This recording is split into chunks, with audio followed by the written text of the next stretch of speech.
Saoul, mais aussi un temps qui est disposé pour toi de s'asseoir sur le trône. Il y a un temps que tu peux rester assis à Bethesda et ne t'inquiète pas parce que les autres, leurs problèmes, ils ont trouvé la solution parce que l'ange a agité l'eau. Il y a certaines personnes, leurs problèmes sont particuliers parce que ça ne demande pas l'ange, mais ça demande Dieu lui-même. Je ne sais pas si tu m'as compris. Il y a des choses particulières qui ne demandent pas l'ange, mais demandent Dieu lui-même. Parce que cet homme de Bethesda, son problème n'était pas l'ange, mais son problème était Dieu lui-même. Laisse-moi te dire, il y a des autres qui peuvent être visités par des anges, mais toi tu seras visité par Dieu lui-même. Il y a un temps pour Vati, Alléluia, être la femme du roi, mais aussi un temps pour Esther. Et tu dois toujours croire et persévérer que dans la foi. Pour finir, je te dirai une chose. Il y a un homme de la Bible qui était un pécheur. Il a voulu pécher la nuit, mais il n'a rien trouvé. Mais la Bible me dit, il a dit, je vais jeter les filets que sur ta parole. Je voudrais dire à une personne que tu dois mettre ta foi et jeter ta foi, stabiliser ta foi que sur la parole de Dieu. Parce que la parole de Dieu n'est pas la parole d'un homme. Car il est fidèle à sa parole. Ce qu'il t'avait promis, ce qu'il t'avait dit, il finira toujours par l'accomplir. Parce que ce n'est pas un homme qui t'a promis, mais c'est Dieu lui-même. Il ne le change pas. Et pour commencer directement, nous savons que cette année, c'est vraiment une année, nous avons eu un thème, une année de grandeur et d'élévation. Mais je me dire à une personne que de janvier jusqu'à présent, nous sommes au mois de novembre. Si tu n'as pas encore témoigné, je voudrais te dire que l'année n'est pas encore finie. Même si ça reste 2 jours pour toi, l'Éternel est capable. Parce que la Bible dit, un homme, Job dit, oui, mon rédacteur est vivant, il se lèvera le dernier. Je voudrais te dire que, comme l'année n'est pas encore finie, Dieu est capable. Même le 31, Dieu est capable. Mais il y a certaines choses que on doit comprendre, les enfants de Dieu, que Dieu a prévu quelque chose de spécial et de bon pour nous. Mais il y a aussi l'ennemi qui est là présent, qui rôde tout autour pour chercher comment détruire ce que Dieu a prévu pour toi. Il y a des fois que nous voyons, c'est comme si Dieu n'a pas encore fait quelque chose de bon pour nous et que Dieu n'a pas la capacité d'accomplir quelque chose dans nos vies. Mais or, ça vient que de nous-mêmes aussi, que nous donnons l'accès à l'ennemi pour ne pas toucher ce que Dieu a prévu pour nous. Il y a une chose qui est si importante que nous négligeons. On ne tient pas attention par rapport à ça. Mais c'est par rapport à ça aussi que l'ennemi s'élève pour détruire. Parce que la Bible dit, dans Genèse chapitre 3, il dit, si l'homme a été détruit, et si les hommes ont été détruits, c'était à cause d'une chose qui a créé la chute. Et la chose, c'était simplement une tentation que l'ennemi s'est approché de l'homme pour tenter l'homme. Alléluia. J'aimerais simplement parler de ça parce que on doit comprendre une chose, que l'ennemi ne peut jamais nous laisser toucher la bénédiction de Dieu facilement. L'ennemi ne peut jamais nous laisser vivre l'accomplissement de la promesse de Dieu facilement. Mais il s'élèvera à chaque temps, à chaque moment, pour que nous puissions pas toucher ce que Dieu a prévu. Et le thème de ce soir, c'est simplement la tentation au péché. La tentation veut simplement dire ce soir, et le moyen par lequel nous sommes excités nous sommes influencés et poussés, encouragés par l'ennemi et motivés aussi par l'ennemi pour pratiquer le péché. Amen. Parce que être tenté, ce n'est pas encore le péché. Mais une tentation devient un péché quand nous avons accepté et donné l'accès et accepté de faire la volonté de l'ennemi. On doit savoir une chose, que dans la vie des enfants de Dieu, dans la vie des chrétiens, l'ennemi n'a pas ce pouvoir-là d'imposer les enfants de Dieu à pécher. Amen. Tu ne peux jamais pécher parce que l'ennemi t'a imposé de pécher. Parce que le fait d'être un enfant de Dieu, tu as le pouvoir sur le péché. Et c'est toi qui domines le péché. Mais si nous péchons, nous ne péchons pas parce que l'ennemi nous impose. Mais c'est par notre propre volonté que nous donnons l'accès de péché. Car l'ennemi vient toujours pour opposer aux enfants de Dieu maintenant imposés. Alléluia. Le diable propose à un enfant de Dieu de pécher. Maintenant, imposer les enfants de Dieu.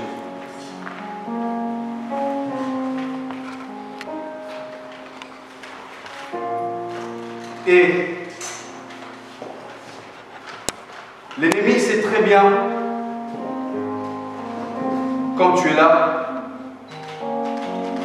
tu es celui qui attend quelque chose de bon de la part de Dieu. Tu es en train d'attendre une bénédiction de la part de Dieu. Or, il y a un instrument que l'ennemi utilise pour détruire cette bénédiction. Il vient aussi par de propositions qui est une tentation.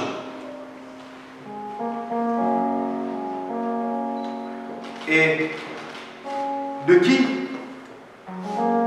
vient la tentation ou d'où vient la source de la tentation? Nous savons très bien dans le livre de Genèse, chapitre 3, verset 1, et si nous regardons aussi dans le livre de Luc, chapitre 4, nous allons réellement comprendre celui qui est le tentateur, celui qui vient pour nous tenter. Et aujourd'hui, ce qui nous détruisent, les enfants de Dieu, nous confondons quelque chose qui est très important, l'épreuve et la tentation. Et des fois que nous pensons que être tenté, c'est ça que je suis en train de passer au moment des épreuves. Or, Dieu ne peut jamais nous tenter. Car Dieu ne peut jamais nous tenter. Et la Bible dit dans le livre de Jacques, chapitre 1, verset 13. Si quelqu'un peut nous aider à lire la parole de Dieu. Jacques chapitre 1, verset 13.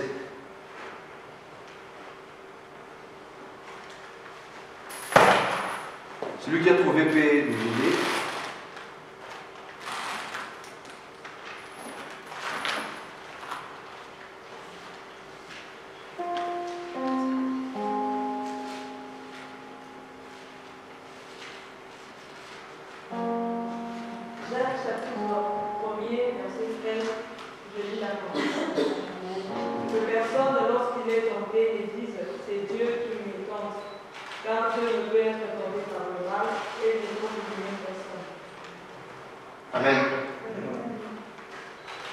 Et on doit comprendre une chose, que la tentation vient que pour nous détruire.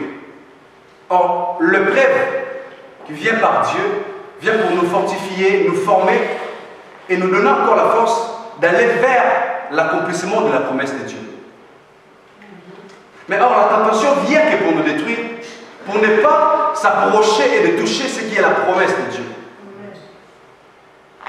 Et si on ne comprend pas comment d'être tenté, et je peux être tenté par qui? Et l'épreuve fait que venir par qui? Or, personne ne peut dire que Dieu m'a tenté, car Dieu ne tente personne. Et nous savons très bien ce qui nous détruit aujourd'hui, les enfants de Dieu. Je me demande il y a des fois que l'ennemi voit de loin ce qui est ta bénédiction, mais toi-même, tu ne sais pas qu'il y a une chose qui est tellement spéciale pour toi. Pourquoi? Parce que le diable n'est pas celui qui vient tenter ou détruire la vie d'un enfant de Dieu en retard. Mais il aime toujours être davantage pour que tu ne puisses pas arriver là où Dieu attend que tu puisses arriver. Mais ce qui nous fait défaut les enfants de Dieu, c'est quoi? On ne sait pas comment se préparer pour attendre encore ce qui est l'accomplissement de la promesse de Dieu. On a toujours là, nous commençons à se préparer déjà en retard, quand nous comprenons que non, la bénédiction, ça s'approche déjà. Et c'est par là que je dois m'élever. Mais or, le diable ne peut jamais te combattre en retard. Parce qu'il sait ce qui est devant toi.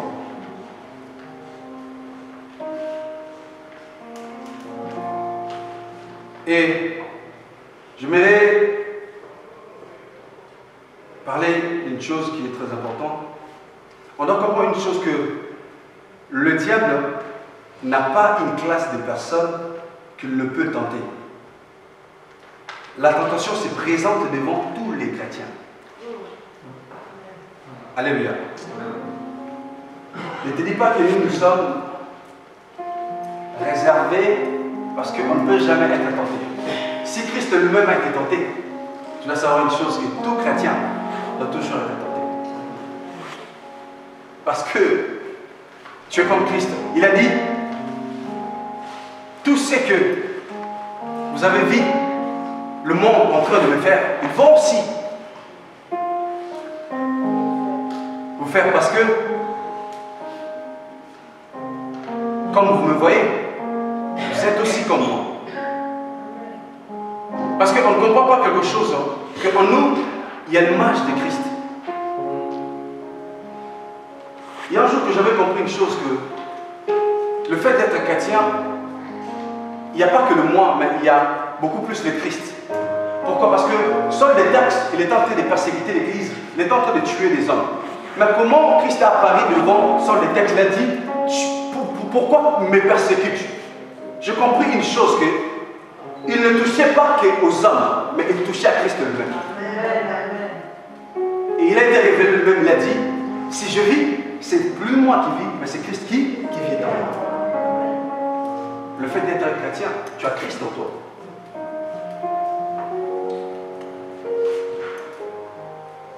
Alléluia. Le diable n'a pas une classe de personnes qui vient pour tenter. Mais tout le monde. Car même les hommes de Dieu et les servants de Dieu, ils sont aussi tentés. Amen. Car nous disons souvent que la tentation, c'est possible que les hommes de Dieu puissent le surmonter, mais pas nous. La Bible a dit que Dieu ne peut jamais laisser une tentation puisse nous surpasser. Parce qu'il créera toujours une porte de sortie.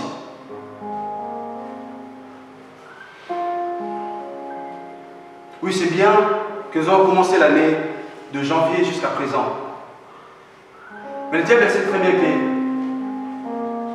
peut-être ta bénédiction, c'est déjà proche, mais toi-même tu ne sais pas. Il va encore beaucoup de choses, des stratégies, des tentations pour te faire tomber aux dernières minutes. Et tu as raté ce que Dieu avait prévu pour toi.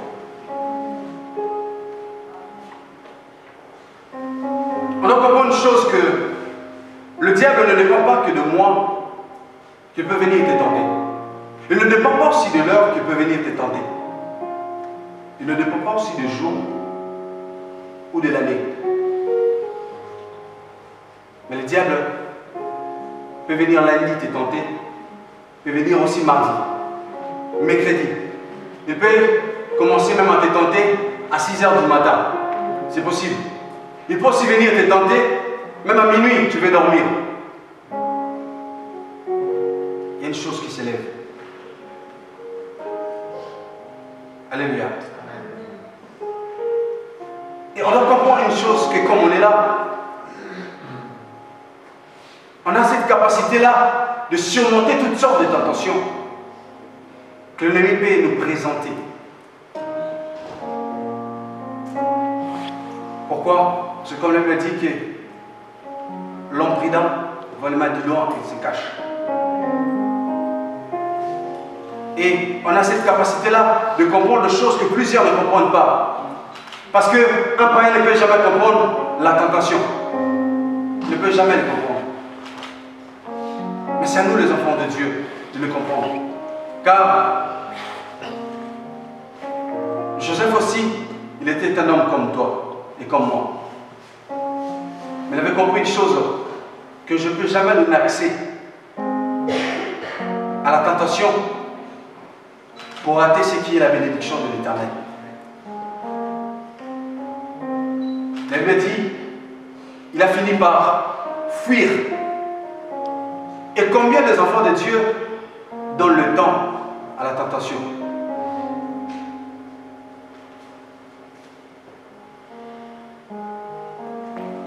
Et la tentation ne dépend pas d'un endroit que tu peux être tenté. Je dois comprendre que tu peux aussi être tenté à la maison. Tu peux aussi être tenté au travail. Il n'y a pas un endroit qui est spécial, qui a été préparé que pour la tentation. Mais tu peux être tenté partout. Tu peux même être tenté au marché. Tu peux aussi être tenté même à l'église. Parce que on a vu ça même au pays là-bas, en plein culte comme ça, et le protocole avec un fidèle, il y a eu un problème. En plein culte. Mais on doit comprendre une chose, que s'il y avait quelqu'un qui s'est soumis devant la tentation, mais il y a aussi quelqu'un qui a surmonté la tentation. Parce que la Bible dit que là où Adam a échoué, c'est là où Christ a vaincu. Adam a été tenté, Ève a été tentée, mais Christ aussi a été tenté. Mais la Bible dit que Christ, il a vaincu, il a surmonté ces tentations. Je vais te dire une chose, que c'est important de connaître la parole de Dieu, et de savoir la parole de Dieu. Parce que le diable aussi a une connaissance de la parole de Dieu. Car si Christ a été tenté, il a été aussi tenté par il est écrit. Mais tellement lui-même, il est aussi la parole, il est aussi écrit. Et c'est important que nous, les chrétiens, on doit connaître la parole de Dieu. Pourquoi? Parce qu'il y avait quelque chose. Ce qui a fait chaud Ève, c'était quoi? Il avait des doutes, il a hésité. Elle a hésité. Est-ce que Dieu a-t-il réellement dit? Mais Christ lui-même était la parole. Il y avait la précision de la parole. Quand le diable il est venu tenter Christ, il est écrit, c'est-à-dire qu'il est aussi écrit. Tu vas penser que je suis celui qui est limité. Or, moi-même, je suis la parole. Je suis la parole faite chair. Je connais plus que toi. La connaissance que tu as, c'est limité. Mais moi-même, je suis la parole. Et tu allé plus loin. Et il y a même un jour au pays, il y a un frère qui prie dans une église qui est vraiment reconnue. Là-bas, si il te prêche, il t'enseigne par rapport à la grâce, c'est terrible. Ils sont tellement forts à la grâce. Il m'a dit un jour, il m'a dit, mon frère, tu sais, le temps que nous sommes réellement à un temps de la grâce, que tu veux pécher et demander du pardon. Ça ne va rien faire. Et récemment, j'avais aussi la parole de Dieu en moi. J'ai dit, mon frère, il est aussi écrit que Nanire Saphira, il est aussi au moment de la grâce, mais ils ont péché. Ils sont morts, car la Bible dit que le salaire du péché, c'est quoi? C'est la mort. Mais non, si, nous l'aurons. il y a l'humanité qui doit être sauvée des vents. Mais il s'est présenté avant la croix. Il y a des fois que la tentation s'élève simplement. Quand elle s'élève, tu dois toujours croire que non, il y a une gloire qui est devant. Il y a une bénédiction qui est devant. C'est pour ça que le diable est en train de lever une tentation. Et c'est ça qui empêche nous, les enfants de Dieu, de ne pas toucher la promesse de Dieu.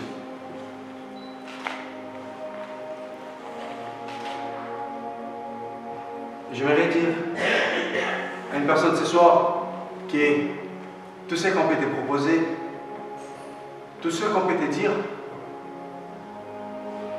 reste toujours fidèle à Dieu. Reste toujours fidèle à Dieu. Parce que c'est que Dieu te garde et au-delà de ce que les hommes te proposent.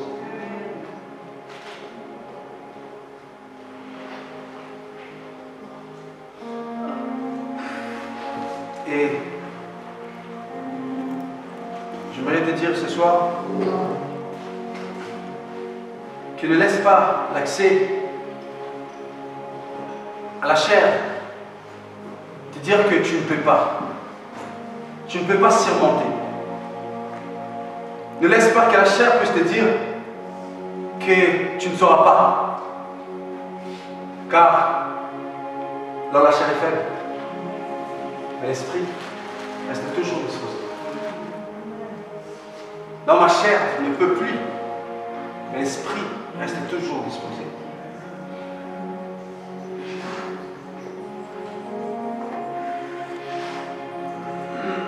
Et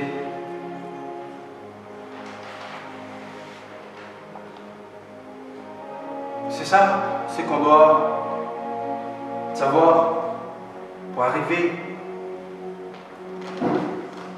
au moment où nous allons toucher notre gloire. Et comment résister devant une tentation ou devant des propositions que l'ennemi va élever devant toi. Tu dois réellement avoir une vie de prière. Comme la Bible dit dans le livre de Matthieu, chapitre 26, chapitre 26, verset 41, la Bible dit « Veillez et priez ». On doit veiller. Car celui qui est en train de veiller, c'est celui qui est prudent. Celui qui veille, c'est celui qui ne peut jamais avoir les yeux fermés. Celui qui veille, celui qui doit avoir des yeux ouverts, celui qui doit avoir les yeux spirituels pour comprendre. Et quand Christ est en train de parler à ses disciples, il est en train de dire, et Christ n'a pas simplement dit priez, il a dit mais veillez. Et quand tu veilles, c'est là que tu auras la force de prier. Parce que quand la sommeil est là, comment tu peux prier au moment où tu dors?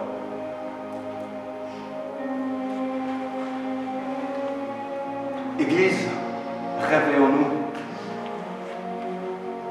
Restons debout et veillez.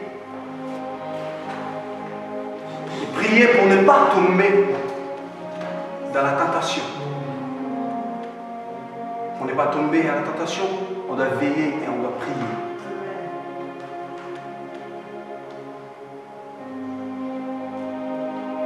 Demandons à Dieu que puisse nous ouvrir les yeux spirituels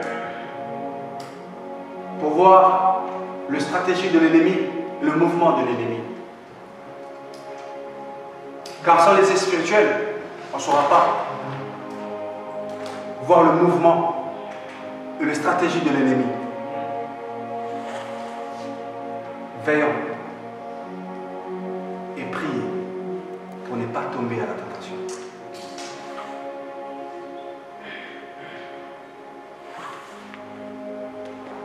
On ne doit pas être des gens qui prient dans l'église, Mais une vie de prière parce qu'on ne vit pas que dans l'église. Mais même dans nos maisons. Nous vivons aussi dans nos maisons. Nous vivons aussi partout. On doit avoir une vie de prière. Je parle même d'une vie. Et comme cela me dit, que prier sans cesse. Et une vie de prière ne doit pas être limitée. Quelque part, je dois prier, même à la maison. C'est possible aussi. Je peux me retrouver même au travail. Quand j'arrive comme ça, je prie, même dans mon cœur. Parce que notre Père Céleste, il attend même une prière qui sort que de mon cœur.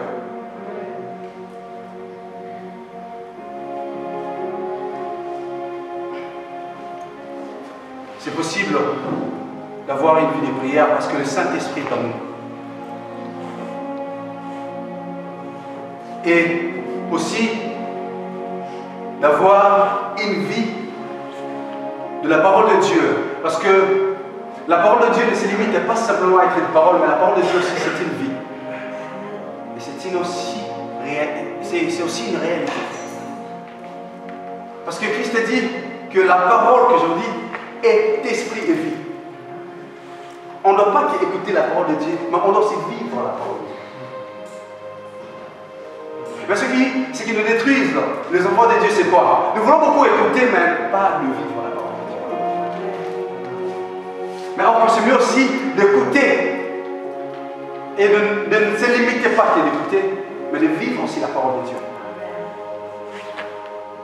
Car Christ ne nous a pas rachetés pour écouter que la parole, mais nous a rachetés aussi pour vivre la parole de Dieu. Et celui qui vit la parole de Dieu, c'est celui qui est capable de résister devant toutes sortes de tentations qui peuvent se présenter devant lui. Parce que tu vis la parole de Dieu. Et vivre la parole de Dieu, ça veut aussi simplement dire avoir la connaissance de la parole et mettre aussi en pratique la parole de Dieu. Et j'aime toujours dire, on ne peut jamais dire la crainte de Dieu sans mettre en pratique la parole de Dieu. Et c'est facile de parler de la crainte de Dieu, mais de vivre la crainte de Dieu. On ne peut jamais vivre la crainte de Dieu sans mettre en pratique la parole de Dieu. La crainte de Dieu, c'est de mettre en pratique la parole de Dieu. Alors, aujourd'hui, nous parlons beaucoup plus de la parole que de pratiquer la parole. Or, si nous nous limitons que de parler, et au moment où la tentation se lève, on finira par tomber parce qu'on ne met pas en pratique la parole de Dieu. Et j'aimerais ouvrir une parenthèse ce soir et un jour que l'Esprit de Dieu était en train de me dire une chose qui était tellement importante que aujourd'hui les enfants de Dieu craignent le péché à la place de craindre Dieu. Et il y a plusieurs qui craignent de pratiquer l'impudicité parce qu'il y a le sida qui existe. Ce n'est pas la crainte de Dieu. Parce que si tu ne vis pas de l'impudicité parce qu'il y a le sida, tu ne crains pas Dieu. Si on enlève le sida, ça veut dire que tu vas vivre une vie de l'impudicité. Et aussi des autres qui ne volent pas parce qu'il y a de lois, des hommes qui existent. Il y a la prison qui existe. Et je ne vole pas parce que si je vole, on m'attrape. Il y a la prison. Ce n'est pas la crainte de Dieu. Or, on ne peut jamais craindre le péché, mais on doit craindre Dieu. Car si nous craignons Dieu, on est au-dessus du péché. Et nous allons marcher sur le péché.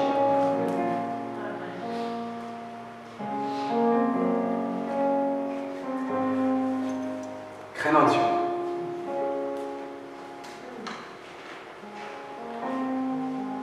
Et comment résister devant la tentation? On doit savoir discipliner notre corps. Et quand je parle, on doit discipliner notre corps. Et je vais parler de quelque chose qui est important. On doit discipliner dans notre corps nos oreilles. Car ce qui a poussé que l'homme puisse être détruit, parce qu'elle n'avait pas discipliné ses oreilles, d'écouter tout le monde, d'écouter toutes sortes de paroles. Parce qu'on ne peut jamais écouter toutes sortes de paroles, parce que ce n'est pas toutes sortes de paroles qui viendront nous pousser à arriver dans notre destinée. Mais il y a des paroles aussi qui viennent pour nous détruire. La femme a donné l'oreille, et c'est ça qui a causé le problème. Si elle avait discipliné ses oreilles, elle dit je n'ai pas le temps de t'écouter. Parce que mon oreille est simplement disposée pour écouter Dieu et mon mari.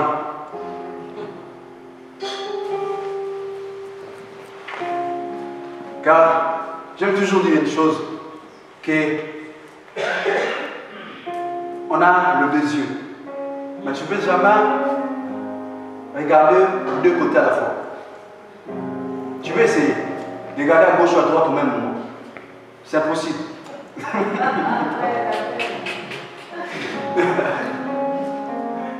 Tu as des oreilles, mais tu ne peux pas écouter deux personnes à la fois. Le fait que des oreilles, écoutez que Dieu. Parce que une femme a des oreilles, mais ça sert toujours à écouter son mari. Et nous qui sommes l'épouse de Christ, on doit disposer que nos oreilles pour écouter que le coup, que Jésus.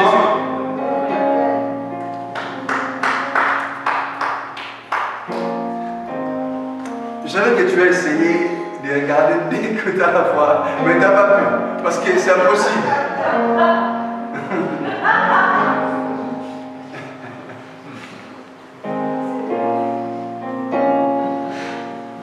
Amen. Et c'est ça qui nous pousse, que les enfants de Dieu, que nous puissions être détruits. Mais je me demande, c'est impossible, toi qui as un seul corps de vivre deux vies à la fois. Tu es en Christ, je te retrouve aussi dans le goutier. Tu viens à l'église, tu pars aussi chez le féticheur. Mais finalement, tu as quelle sorte de vie? On vient te proposer des choses qui ne sont pas de la volonté de Dieu. Et tu acceptes.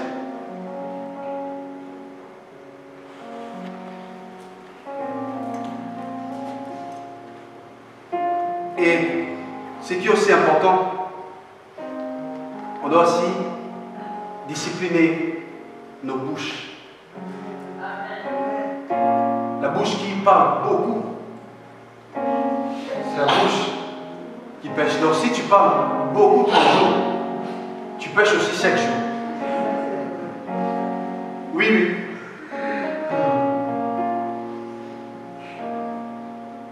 Tu m'as beaucoup parlé. Beaucoup parlé. Et c'est important. Et pour résister devant la tentation, on doit avoir une vie de soumission qu'à Dieu. Car dans le livre de Jacques chapitre 4 verset 7, la Bible nous dit que celui qui se soumet qu'à Dieu, c'est celui qui a cette force de résister devant l'ennemi. J'aime tellement cette verset, comme la Bible dit, quand tu résistes, quand tu te soumets à Dieu, tu résistes devant l'ennemi. J'aime quand la Bible dit, il fuira loin de vous. Ça veut dire, ça arrive aussi un temps que le diable fuit, parce qu'il y a une forte résistance. Et la résistance peut que venir à celui qui se soumet à Dieu. Car j'aime toujours dire, celui qui se soumet devant Dieu, c'est celui qui reste debout devant l'ennemi. Or, si tu t'es soumis à Dieu, l'ennemi va se soumettre que devant toi.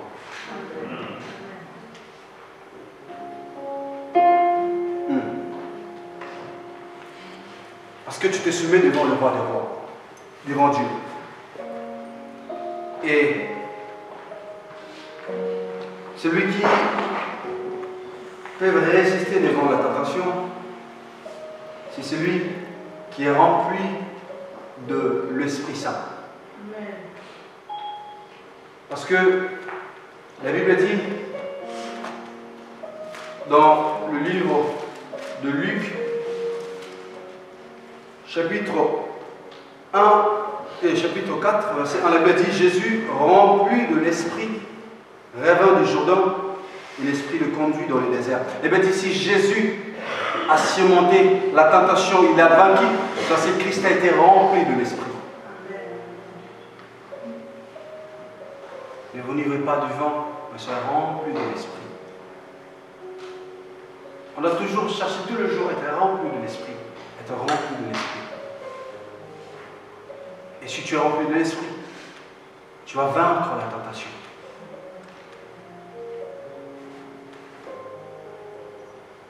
Et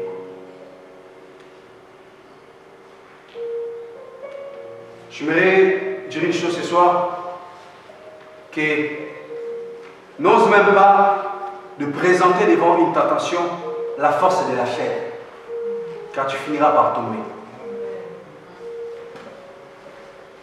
Non, moi je suis fort, même si ça se présente comme ça, moi je suis fort. Devant une tentation, la chair ne peut pas résister, parce que la chair est faible. Et on doit toujours chercher à être rempli de l'Esprit de Dieu. Et celui qui peut résister devant la tentation, c'est celui qui obéit à Dieu. Celui qui vit une vie d'obéissance à Dieu, celui qui résiste devant l'ennemi. Parce que quand l'ennemi vient pour nous proposer, il cherche toujours que tu puisses l'obéir et de faire ce qu'il te dit. Mais celui qui reste toujours à obéir à Dieu et à sa parole, c'est celui qui résiste devant toutes sortes de tentations. Et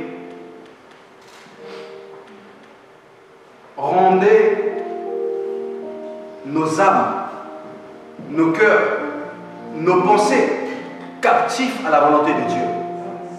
Nous allons vaincre toutes sortes de tentations. Si nous rendons nos cœurs, nos âmes, nos pensées captifs à Christ, captifs à la volonté de Dieu, nous allons vaincre toutes sortes de tentations. Et on doit aussi avoir le discernement que toutes sortes de choses qui brillent devant nos yeux n'est pas comme source de la lumière de Christ. Amen. Toutes sortes de choses qui brillent, ce n'est pas comme source de la lumière de Christ. Parce que le diable lui-même se transforme en un ange de lumière.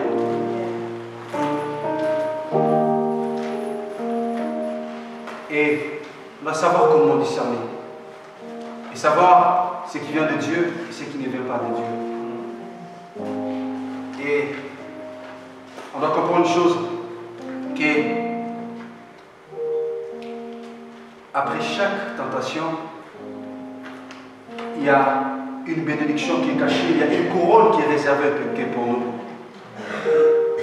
Car la Bible dit, dans le livre de 1 Corinthiens chapitre 10, verset 13, la Bible dit, une couronne a été réservée par celui qui reste ferme et qui résiste devant une tentation. Je vais te dire, il y a une bénédiction qui est réservée que pour toi. Il y a une élévation qui est réservée que pour toi. Il y a une grandeur qui est réservée que pour toi. Mais reste ferme. Reste debout. Et ne laisse pas l'accès à l'ennemi, à la tentation. crois que par la grâce de Dieu, avant que cette année puisse finir, reste ferme et fidèle à Dieu. Tu vas témoigner de la grandeur de Dieu. Et laisse que le Seigneur nous bénisse.